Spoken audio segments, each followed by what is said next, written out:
Boa noite a todos.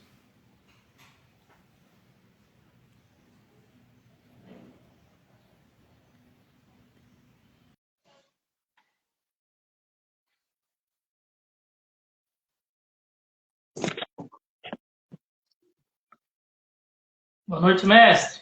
Boa noite aí, meu amigo Leandro. Professor Leandro, tudo bem? Bem, Rapaz, não tô te enxergando não, que o Instagram tem esse negócio, né? Não tá aparecendo você pra mim aqui, mas tranquilo. Vamos tocar o barco aí, tranquilo. E aí, como é que tá esse final de ano aí? Correria ou tá tranquilo aí? Licitações e contratos? pegamos aqui o recesso de Natal, né? Ficou mais tranquilo, mas a gente acaba respondendo aqui uma coisa ou outra aqui pelo WhatsApp e a correria continua. Entregar a É. gestão aí, final de gestão, né? Entregar a gestão impecável aí pro ano que vem. Não, E o sem senhor aí, como é dúvidas, que tá? sem dúvidas a gente não para, né? Tem sempre alguma dispensa ali no formato eletrônico, alguma questão aí para resolver de algum contrato, alguma questão de pregão, algum recurso. Tem sempre algum expediente para poder estar aí realizando e produzindo aí, mesmo sendo no recesso. É verdade, é verdade. E aí, no senhor é da Marinha? Sim, sim, trabalho na Marinha já há uns 23 anos, e há 6 anos trabalho no setor de obtenção, setor aí voltado para as aquisições, para as compras, contratações, a engrenagem, né? Assim como todo órgão, entidade, a engrenagem ali principal da divisão para poder fazer com que o órgão ele atinja aí a sua atividade finalística, né? Obviamente que realizando contratações o mais possível exatas e corretas no sentido de potencializar o recurso público. Maravilha, maravilha. E É, você, meu amigo? eu fiquei um pouco no exército, né? Fiquei 8 anos apenas ali, onde nos primeiros 4 anos, né? Eu fiquei nos setores administrativos ali, e aí em 2018 eu fui para a SALC, que é a Seção de Aquisição, Licitação e Contratos.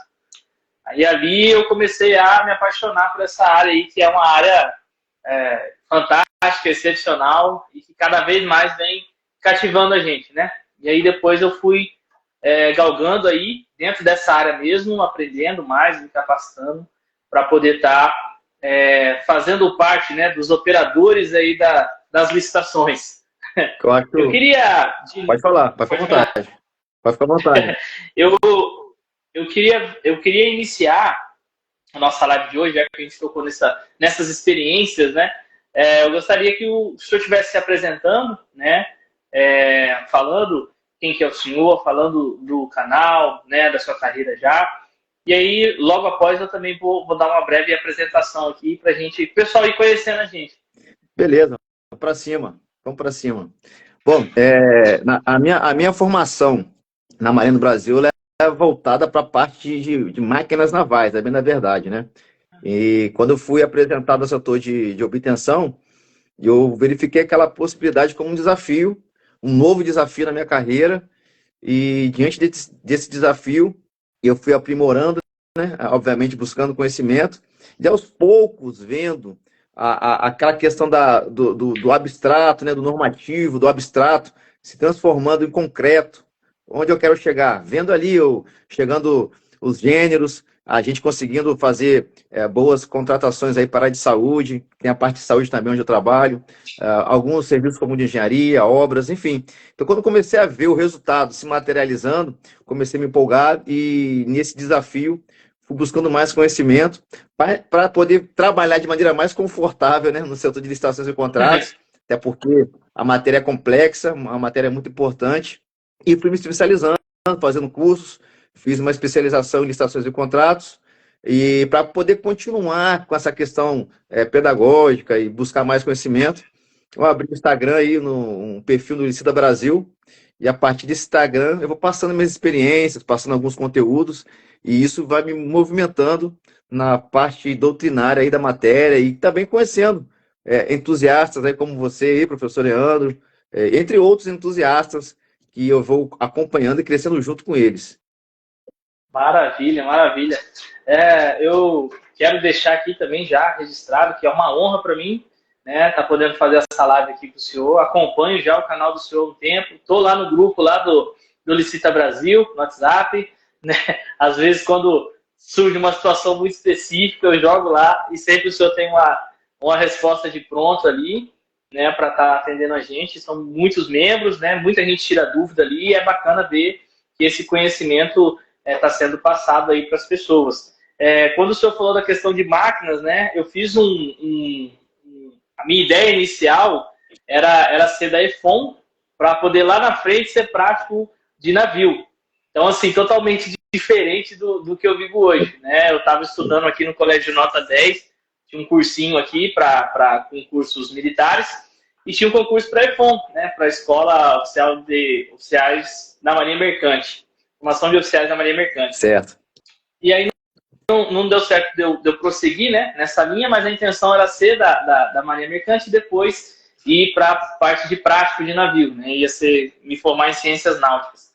E aí, no fim, não deu muito certo, e aí foi justamente nesse tempo que eu entrei na Salk ali no Exército. Então, a gente admira muito as forças, né, todas elas, porque a gente que participou, né, da força, a gente vê o quão preciso ali e o quão é sério, né, não que nos outros lugares não sejam, mas a forma ali é mais brusca, assim dizendo, né, para poder fazer a obtenção, né, ou no nosso caso ali no Exército, a aquisição. Então, é muito bacana e a gente vê que estão sempre os melhores, né?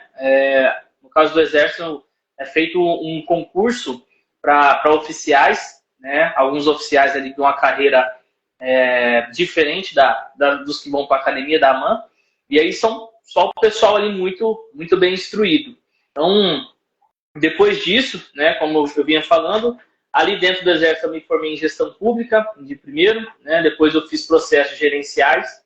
E aí eu fiz a minha primeira pós-graduação em contabilidade, auditoria e gestão tributária. Depois eu fiz uma outra pós em direito público licitatório. E agora eu iniciei mais uma em compliance, né? Estamos iniciando aí a terceira. Estamos com alguns artigos aí para a gente rever, né? Enviar para os amigos aí, para a gente ver a possibilidade de publicação, né? No dia 2 agora também a gente tem uma live com o professor Jamil, né, também já queria deixar o convite aqui para o senhor. Vamos falar da lei que eu mais gosto, né, que é a Lei 123 de 2006 e a sua aplicabilidade. Né? Então vai ser uma live bem bacana, já deixo o convite aí para o senhor. E aí, então, depois dessas formações, eu entrei aqui dentro da Prefeitura Municipal de Campo Grande, né, e foi me oportunizado participar ser pregoeiro, agente da contratação de um consórcio, onde eu atendo também 5 municípios. Né? Então, as contratações são maiores, né, são mais vultuosas, e eu faço um papel lá que dentro da prefeitura que eu não faço, que é a parte externa. Né? Lá eu faço a parte externa e externa, né, em cada processo. E aqui dentro da prefeitura, que também eu atendo pelo consórcio, eu faço somente a parte interna.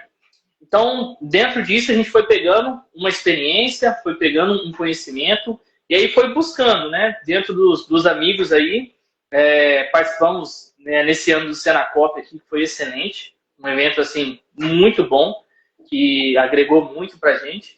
E a gente foi buscando conhecimento e se capacitando, né? A gente já pôde fazer algumas mudanças, né, dentro aqui da prefeitura, onde nos cabe, até onde nos é permitido. E a gente vem buscando melhoria, buscando aprendizado para poder se capacitar, assim como o senhor já disse aí. Bela carreira aí, muita experiência, hein? Estamos galgando aí, estamos chegando nos 7 anos aí de licitações, especificamente licitações, e queremos cada vez mais, né, aprender e sempre que possível, igual o senhor, que tem diversas lives aí que eu acompanho, sempre que possível acompanho, com a professora Keila, professor Berilo, Jefferson, vários professores aí renomados, bem instruídos e imbuídos aí na missão das licitações. Então, a gente sempre vem buscando esse aperfeiçoamento, né? Porque, igual o senhor falou, é uma matéria complexa, não é fácil, e de extrema e muita responsabilidade, né? Ali, da mesma forma que o senhor falou, a gente vê o fim, né? aquela aquisição que você fez num processo burocrático interno, você vê ela chegando lá, né? Lá para o final, né? Para o consumidor final, que é o cidadão, né? Atingindo aí o interesse público. Professor, dando continuidade aqui, depois das apresentações, quero parabenizar o senhor também, excelente carreira, né? Aprendi já muito com as lives do senhor e espero continuar aprendendo aí, cada vez mais. Obrigado aí Eu gostaria que o senhor... pelas palavras. Obrigado pelas palavras aí. Maravilha. Quero agradecer também ao pessoal que está entrando aí na live, tem muita gente, alguns amigos aqui da prefeitura que também estão entrando aí, alguns amigos da minha própria seção ali, da Secretaria de Assistência Social. Quero agradecer aí a participação de todos, né? Prestígio, quero agradecer muito. Obrigado, viu? Professor, percepções gerais sobre o tema do sistema de registro de preço. Queria que o senhor explanasse um pouco para a gente, de uma forma assim mais geral, né, sobre o sistema de registro de preço. Bom, obrigado a todos que estão entrando na live aí, tá bom? Não estou vendo aqui quem está presente, porque não está aparecendo para mim. Mas boa noite aí, professor Berílio, grande amigo. Boa noite a todos aí, tá bom? Vamos lá, percepções gerais. Bom, eu gosto de trazer um entendimento do professor Rony Charles da questão da produção de estudo técnico preliminar, que leva o agente que estiver ali responsável pela sua confecção, pela sua produção, a refletir sobre soluções. E ele ensina muito bem, né, a partir da sua doutrina, que o agente tem que refletir sobre soluções que estão presentes dentro da lei e soluções que estão até no mercado, fora da lei. E quando a gente vai olhar para a lei, a gente tem que verificar soluções que vão entregar o melhor resultado naquela pretensão contratual. O melhor resultado que se entrega realizando aquela licitação, se for a licitação, se for uma contratação direta, enfim. Então, a partir desse momento, a gente tem que começar a refletir sobre importantes instrumentos, sobre importantes procedimentos que estão na própria lei, que a gente pode utilizar para potencializar, para trazer melhores resultados às contratações públicas.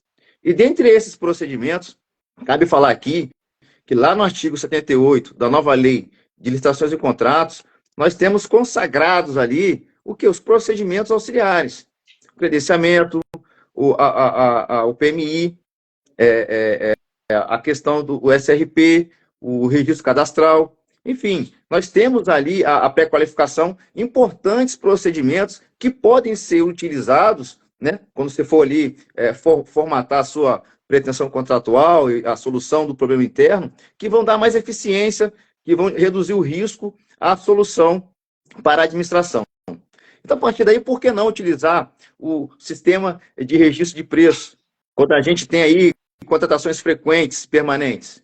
Sistemas de preço, sim, através ali da licitação ou da contratação direta. Com a administração, ela vai conseguir produzir um instrumento auxiliar denominado ata de registro de preço, que pode ser compartilhado entre outros órgãos ou entidades, aumentando aí o ganho em escala, né? Então, a gente vê que, a partir da nova lei de licitações e contratos, a partir do decreto federal 11.462, salvo engano, esse 11.462 de 2023, que há um caminhar para um rol exemplificativo, ou seja, não exaustivo, dando aí ao gestor possibilidades de se utilizar o SRP em outros momentos e não sendo tão engessado assim como era no decreto federal 7892 de 2013, que tinha ali incisos, eu acho que eram 4 incisos, que você tinha que escolher um inciso daquele ali e fundamentar o porquê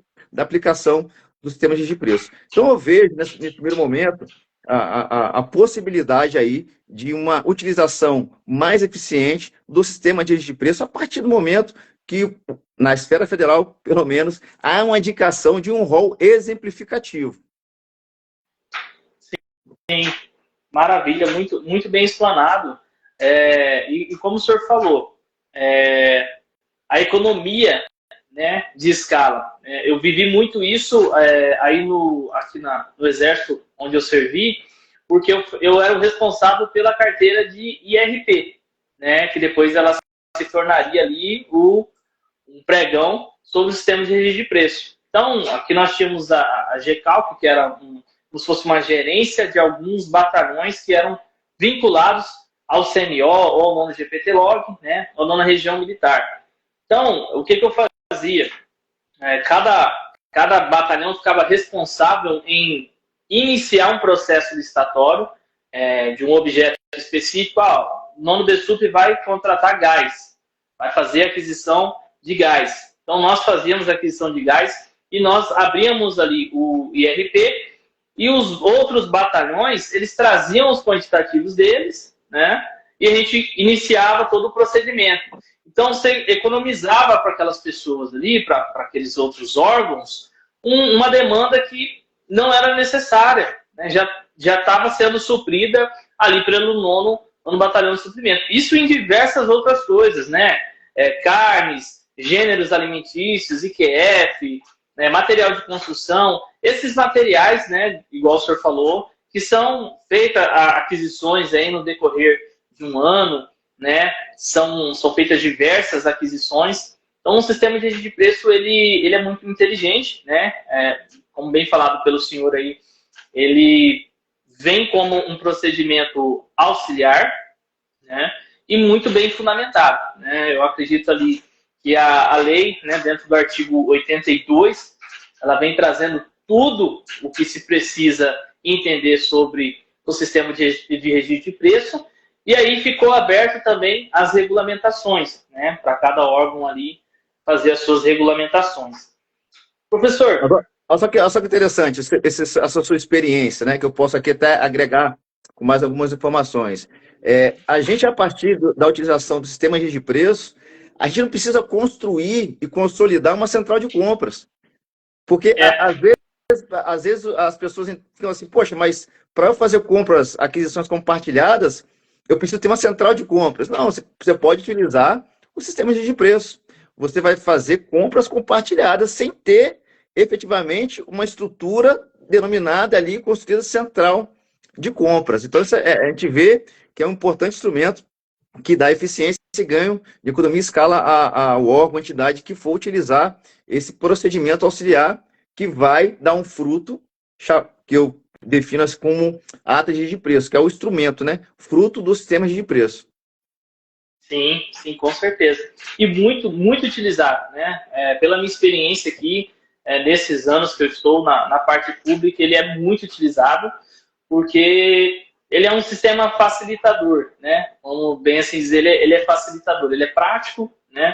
E ele conta muito para um planejamento futuro, né? Então, dentro dos planejamentos, ali você consegue colocar a estimativa, colocar as demandas que você teve nos anos anteriores, os quantitativos, você já se programa para o próximo ano, né? Aqui na nossa prefeitura foi regulamentado, né, este sistema de registro de preço, né, esse procedimento auxiliar, e todo ano nós se programamos já, através das PLDs, né, que é a planilha de levantamento de demanda, com memória de cálculo, justificativa, né, todo ali minuciosamente detalhado já para as aquisições vindouras, né, do outro ano. Então é um sistema excelente. Só para poder também, a gente acaba pegando aí o embalo aí, vai agregando mais informações. Essa ata que você bem trouxe, ela é um instrumento vinculativo e obrigacional que não tem natureza jurídica de contrato.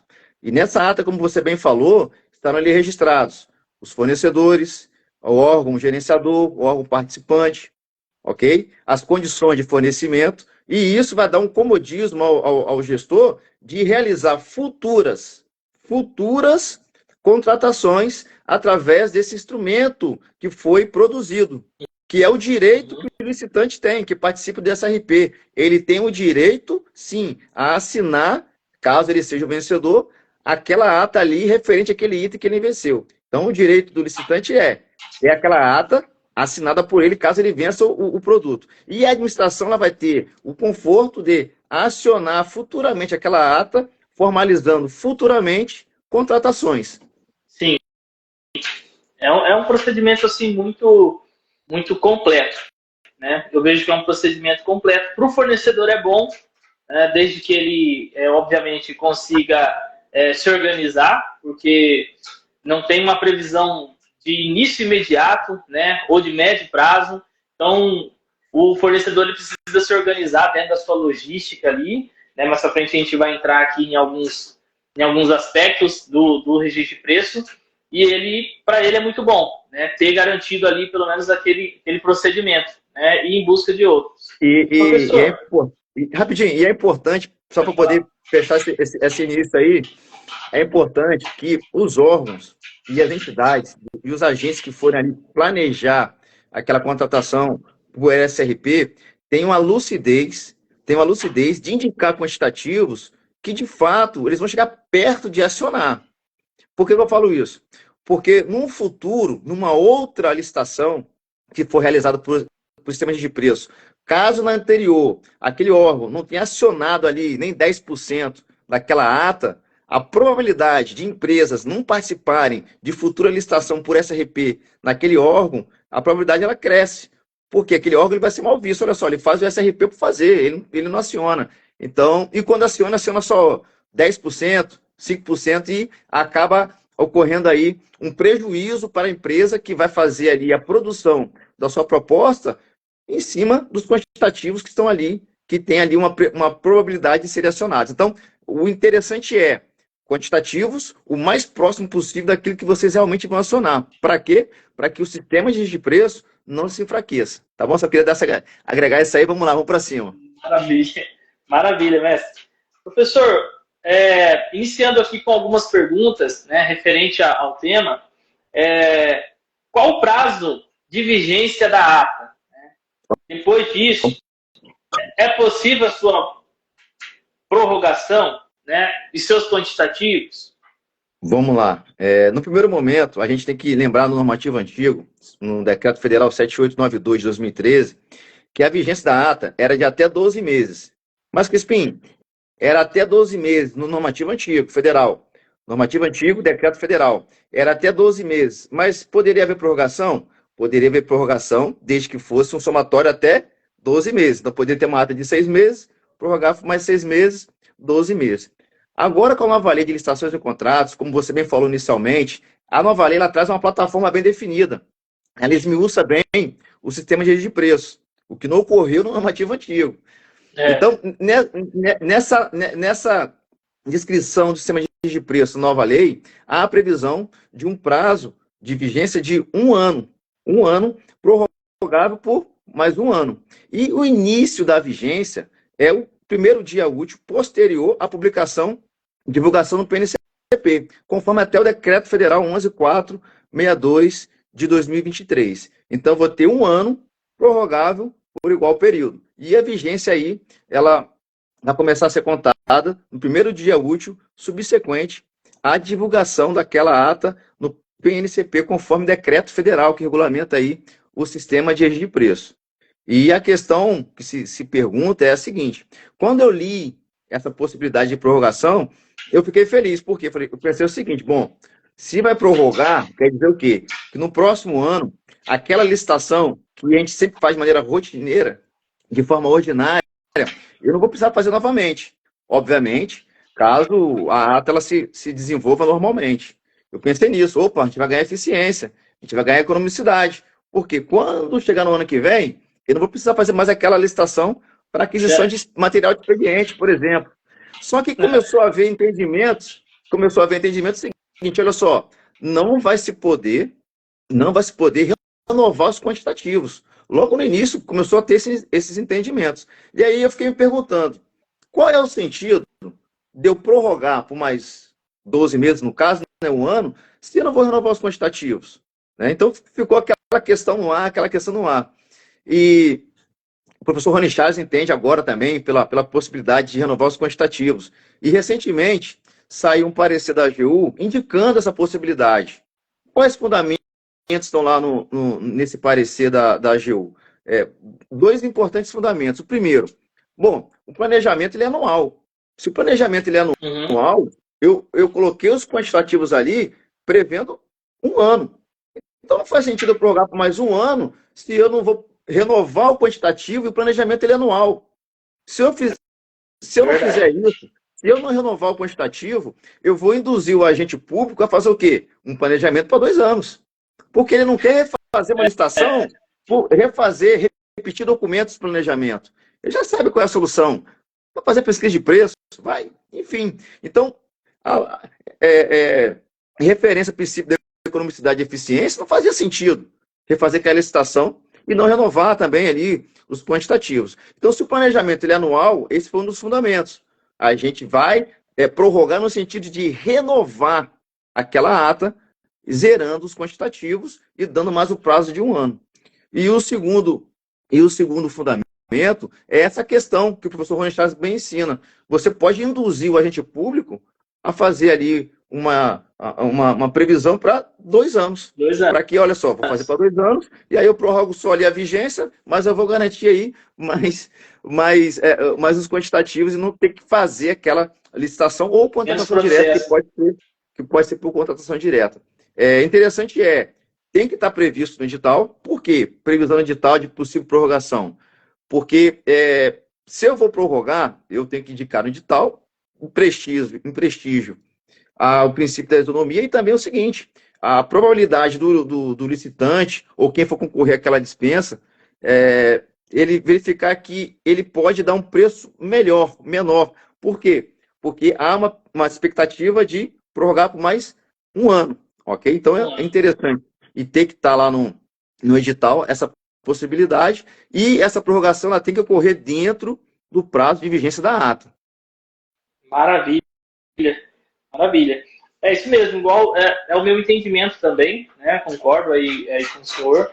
O artigo 84 ele traz, né, a vigência da lei dentro ali de um ano, prorrogado por igual período, né? Mais um ano.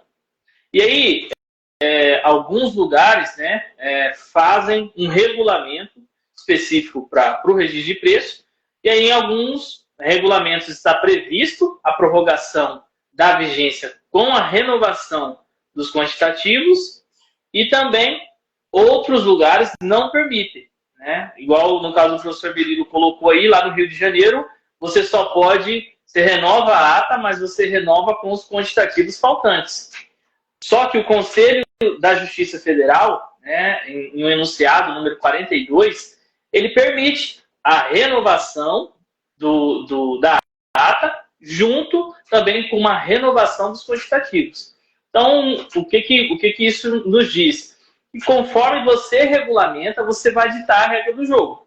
Se eu regulamento que no meu processo de SRP vai ter a renovação, né, por igual período, conforme o artigo 84, e também haverá a prorrogação aí, a renovação dos quantitativos, zera-se aquele quantitativo que foi do primeiro ano e no segundo ano inicia tudo de novo. Mas isso que o senhor falou é muito importante, está previsto no instrumento convocatório, né? Bem ali, para o licitante, ele está perceptível em entender do que ele está participando, né? Poxa, eu estou participando de uma licitação que ela é de um ano, mas ela tem essa possibilidade, né, de ser renovada por mais um ano.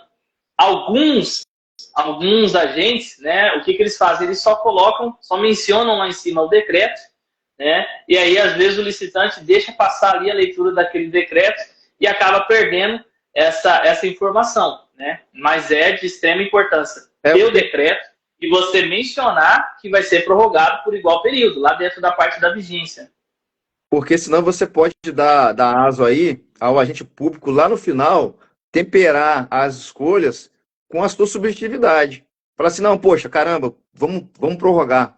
E aí, tá bom, por que para esse licitante você vai prorrogar e para outro talvez não prorrogaria? Entende? Então, quanto mais definições se colocar ali no edital, evitando o agente público temperar as decisões com sua subjetividade, melhor. E no outro aspecto que eu falei anteriormente, as propostas elas vão refletir o quê? O risco e preço. Risco e preço. Então, se eu estou vendo ali que eu posso ter um ano e mais um ano, opa, peraí, então quer dizer que a probabilidade de eu ter aí, ser acionado é muito grande no total e também, talvez, o dobro sendo prorrogada. Obviamente que a administração ela tem que avaliar também, eu acabei até esquecendo de falar, a vantajosidade no aspecto total. Total como? Olha, a empresa está entregando corretamente, material de qualidade, o preço é um preço de mercado, tá ok, então vamos prorrogar. Obviamente, previsto ali também essa possibilidade no edital. Sim, porque também tem aquelas situações que os licitantes eles vencem o processo licitatório num valor, e aí, passado alguns meses ali, ele vem te pedindo um equilíbrio. Olha, não estou conseguindo entregar, quando eu comprei era tal valor, agora não é mais. Então, tudo isso tem que ser ponderado, igual o senhor falou. Tem que ser ponderado porque se você prorroga e está tendo uma má prestação de serviço, né, de entrega ou de material, né, num conjunto, né, como um todo ali, não está sendo eficiente para a administração, não está atingindo ali o interesse público, então por que você vai renovar, né, por mais um ano?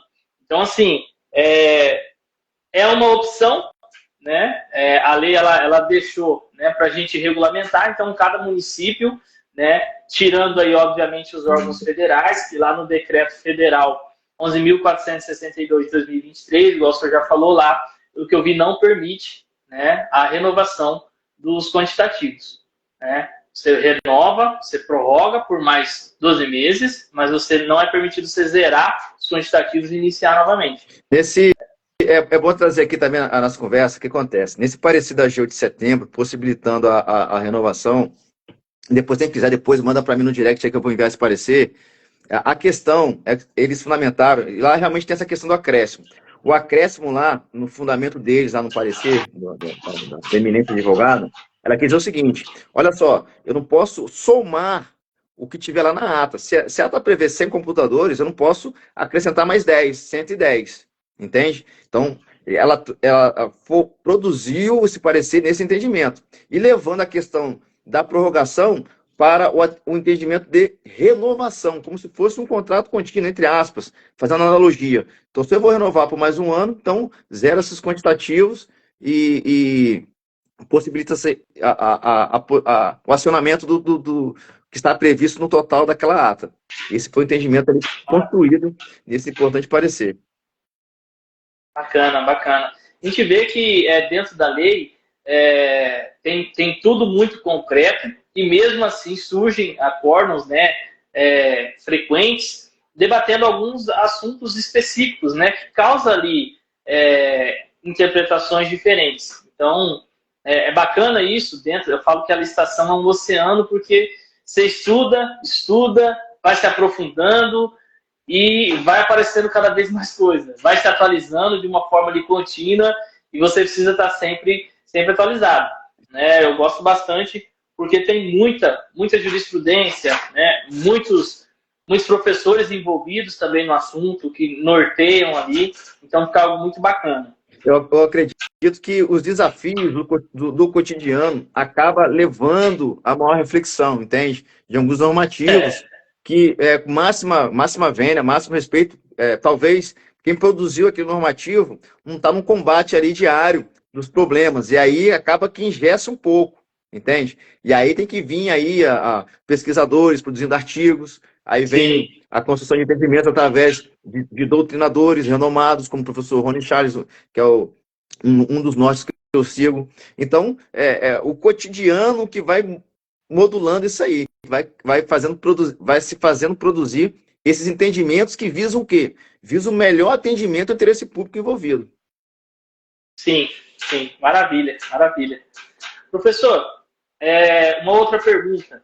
É possível a utilização do cadastro de reserva e o decreto, esse que nós já comentamos aqui, o 11.462 de 2023, ele trouxe alguma novidade com relação a isso? Bom, vamos lá. Conforme o normativo antigo, eu gosto de fazer essa comparação, lá existia o cadastro de reserva. O normativo antigo eu falo na esfera federal, o 7892 de 2013. Só que aquele cadastro de reserva que existia anteriormente, ele não era tão assim vantajoso para quem fosse optar em ser o reserva ali, o cadastro de reserva. Por que não era tão vantajoso? Porque o que acontece? Os concorrentes ali, eles eram levados e eram perguntados o seguinte: vocês vão fazer, alguém aqui quer fazer pelo mesmo preço do licitante vencedor, que venceu ali na licitação no valor da ata? Vocês vão cobrir caso ele não consiga entregar o item e tomar a posição dele, substituir cadastro de reserva no mesmo valor? Ora, geralmente, o valor daquele licitante já era um valor já mínimo. Então, possivelmente, o cadastro de reserva que iria substituir ali aquele licitante vencedor daquele item na ata, poderia se envolver numa situação ruim. E poderia até também ser penalizado caso não entregasse o item, o objeto solicitado pela administração. Com o novo normativo, Decreto Federal 11.462 de 2023, há a possibilidade também de um cadastro de reserva. Só que esse cadastro de reserva que é apresentado no novo regulamento federal, eu falo aqui na esfera federal, ele traz duas possibilidades, como se fosse dois cadastros de reserva. Um primeiro cadastro de reserva dos licitantes que que queiram fazer pelo mesmo valor, pelo mesmo preço do licitante vencedor. E um segundo cadastro de reserva, vamos dizer assim, os licitantes fazendo pelos seus próprios preços lançados ali naquela disputa da licitação. Ou seja, se eu fiquei em terceiro lugar, eu quero ser cadastro de reserva, mas no valor que eu ofereci na licitação, e não no valor igual do vencedor. Porque aquela realidade ali, pode falar. Mais justo. Eu acho esse método mais justo, porque assim, se eu não conseguir dar o valor para vencer a licitação, o que vai me dizer que depois de ocorrido ali todo o procedimento, não ser entregue, né, ser desobrigado aquele licitante que venceu, eu vou conseguir cumprir aquele valor? Eu não vou conseguir, que era como era feito aqui no quartel quando a gente fazia, né, o processo licitatório ali, abrir o cadastro de reserva só neste mesmo intuito. Então chegava a mensagem para o fornecedor dizendo, você quer entrar no cadastro de reserva para entregar naquele mesmo valor do vencedor? Então, eu achei isso aí sempre, assim, era prejudicial para a empresa, né? Porque ali naquele momento que ela calculou, né, que ela se organizou, ela não conseguiu cumprir aquele valor. Mais para frente, né, decorrido ali 2, 3 meses, às vezes aquele valor já também não dá mais para ela, né? Não deu antes, pior, mais para frente. Então, corroborando com o que o senhor falou, essa outra forma, né, de concorrer dentro do seu lance é muito mais justo e mais vantajoso também para o fornecedor, né? Ali todo mundo ganha, né? Se a administração ficar sem o fornecedor principal que venceu, ela chama o cadastro de reserva e o licitante entrega no valor que ele registrou ali por último. Trazendo aqui uma experiência prática, eu quando estava conduzindo ali os pregões e tinham atas ali conforme o regulamento antigo, por vezes, o licitante se concentrava em vencer, de qualquer forma, vencer, e aí vencia com preço talvez não tão saudável para que ele pudesse cumprir com a entrega do objeto, e no meio da execução daquela ata, havia o quê? Havia a não entrega do objeto. E aí não tinha cadastro de reserva, porque ninguém queria participar de um cadastro de reserva, onde o preço ele foi um preço irresponsável. Por quê? Se eu quisesse participar do cadastro de reserva desse preço irresponsável, eu poderia ser, posteriormente, penalizado. Então, quando saiu essa possibilidade de um cadastro de reserva pelo mesmo preço disputado na licitação, ou seja, o valor que eu realmente coloquei lá, que eu tenho condições de entregar, eu vi uma possível solução de um grande problema do sistema de preço, que é o quê? O não atendimento na entrega do objeto em decorrência de uma briga sem proporcionalidade no envio de lance, sem lucidez, e aí o licitante iria só vencer e não entregava o objeto. Agora não, agora o licitante que tiver mais lucidez e mais bem preparado, ele de fato vai se atentar e se colocar ali numa posição adequada, com um preço saudável a sua execução da ata. Por quê? Porque ele sabe que pode ficar ali no cadastro de reserva e caso não entregue ali o primeiro colocado no seu valor, ele vai poder entrar ali substituindo aquele licitante no seu próprio preço, que ele tenha condições de entregar o objeto. E isso é muito importante. Bom, Crispim, essa é a solução total de todos os problemas do sistema de preço? Obviamente que não, mas vai mitigar muitas situações em que as atas não eram totalmente cumpridas em decorrência do não atendimento da entrega do objeto. Com certeza, e principalmente as atas de gêneros alimentícios. Principalmente. Né? Que era algo assim, estrondoso. Né? O preço era muito baixo. Né? Já tive essa experiência com pães, já tive essa experiência com hortifruti, diversos itens, né? Um preço muito baixo, carne também, principalmente, preço baixo, e aí ocorre uma oscilação no mercado, e aí o listante não consegue mais entregar dentro daquele valor. E aí, às vezes, o próprio cadastro reserva, né, no regimento antigo, ele não era eficiente, e às vezes ficava sem ninguém no cadastro reserva. Então, você tinha que encerrar aquele processo ali todo, às vezes sancionar a empresa, depois abrir outro, para poder cumprir aquilo ali que ficou faltando. Então, era muito mais complexo. Então, dentro disso, né, desse decreto, eu não sei como estão sendo feitos os regulamentos totais aí, se estão ponderando dessa forma também, como foi feito aí no decreto federal. Eu acho muito importante, porque você dá uma opção para o fornecedor. Olha, mesmo que você não ganhou agora, você pode entrar no cadastro reserva com esse preço, e se o listante vencedor não conseguir cumprir, você assume ali e nós vamos solicitar para você fazer a entrega dentro daquele seu valor. O Pedro aqui, o Pedro enviou uma pergunta aqui, professor, vou só tira uma dúvida. Teve pregoeiro que fez uma ata de 64 mil e na hora ele esqueceu, mandou outra de 32 mil. Cliente meu saiu no prejuízo, o que fazer nesse caso? Na verdade, sim. Pode falar. Pode responder. Não, ele vai ter que... Pode responder. Ele vai ter que retificar essa ata, se ele mandou a ata errada. Eu acho que aconteceu o seguinte, a ata foi de 64 mil, mas na hora do empenho ele pode ter mandado 32 mil, né? Porque não teria... É porque ele mandou aqui, mandou outra, eu entendi, outra ata. Pedro, foi na assinatura do contrato, isso aí, na assinatura da ata lá, do registro de preço? Porque se for na hora da assinatura, tem que pedir para retificar. Tem que pedir para retificar. Agora, se foi no empenho, não tem problema, porque o empenho é conforme a demanda da administração. É o que a administração precisa no momento.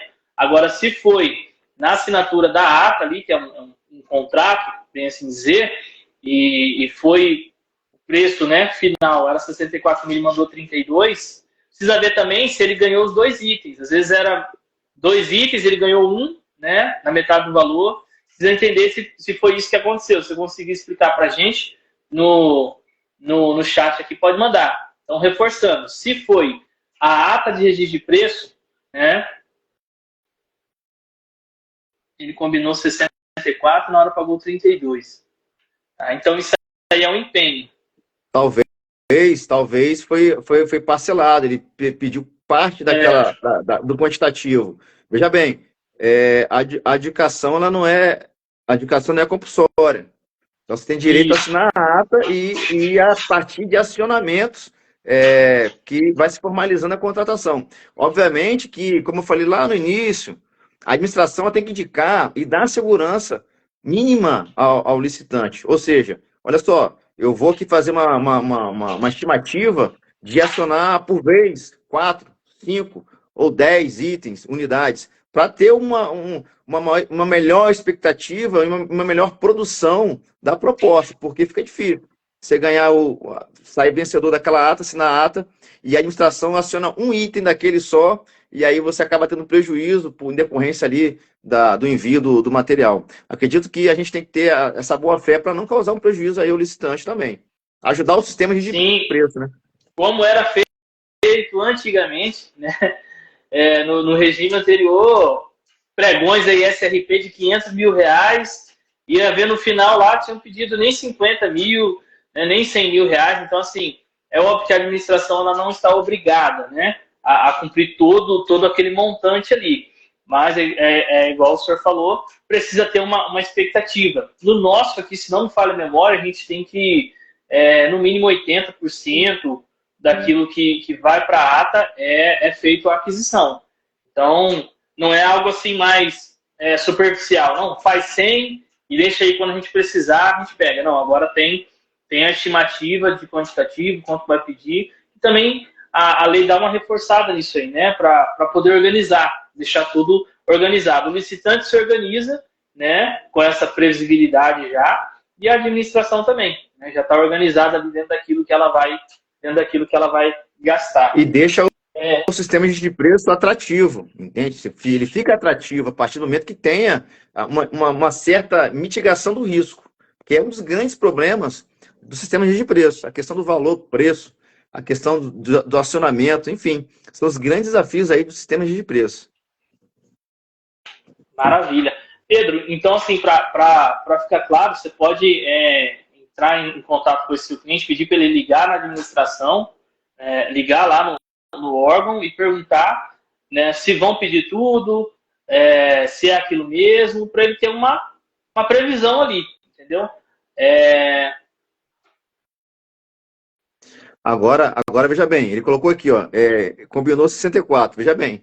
Se a administração ela envia para o fornecedor, né, no primeiro contato ali através da comunicação eletrônica. Olha, solicito que envie tantas unidades. Aí o fornecedor começa a se movimentar para poder entregar aquela quantidade. E na hora da entrega, a administração vem com vamos dizer assim, uma nota de empenho menor, isso causa um prejuízo ao fornecedor, que teve uma expectativa através de um acionamento, através do envio do correio eletrônico, da entrega de um montante maior. Aí eu já vejo que, por mais que haja não haja um direito subjetivo do fornecedor, aqui pode ter causado um prejuízo ao fornecedor a partir do momento que a administração ela envia uma solicitação no meio ali formal. A partir do momento que envia a solicitação no meio formal, começa a haver um possível prejuízo caso ela não cumpra com aquilo que ela está solicitando. É vinculativo, né? Aquilo que é formal, né? Se for algo formal, fica vinculativo, né? Ele pode causar um prejuízo. Pode causar um prejuízo ali. Professor, sobre o decreto 11.462 de 24, ele trouxe, né, as novidades aí que o senhor já salientou para a gente.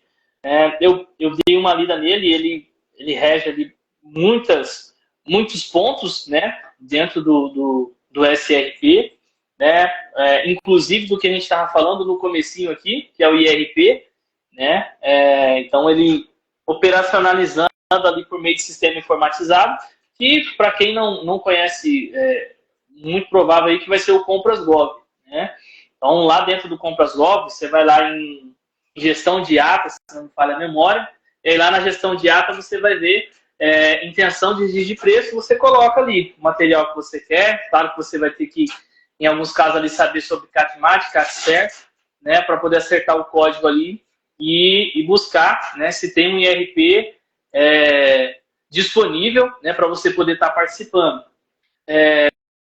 Deixar boa noite aqui para o professor Adriano Vidal. Fizemos uma live ontem sobre habilitação, seleção de fornecedores, muito boa também. Professor, continuando aqui, né, o senhor quer salientar mais algo sobre o decreto, sobre a utilização do cadastro de reserva? Não, é basicamente isso aí, a questão da possibilidade do licitante fazer pelo seu próprio preço. Eu achei muito interessante, porque vai dar condições de se manter o cumprimento daquela ata, mesmo o primeiro colocado não conseguindo entregar pelo seu valor. E aí o cadastro de reserva, um novo cadastro de reserva, né? Cadastro de reserva B, o licitante ele faz pelo seu preço ali disputado na licitação, que tiver ali em segundo, terceiro, quarto, enfim. Aquele que se dispuser a ser cadastro de reserva com o seu próprio valor. Muito bacana, muito bacana. Nos lugares que eu tiver abertura para falar sobre regulamentação, implementação que ainda não foram feitas, eu vou dar essa ideia também dentro desse cadastro aí, que eu achei uma ideia muito bacana. Não sei como está o nosso aqui, se o nosso é só da primeira forma mesmo, né? Que o fornecedor faz o cadastro ali se comprometendo a entregar no mesmo preço do vencedor, né? Ou se tem essa outra possibilidade. Depois eu vou dar uma lida mais a fundo para entender.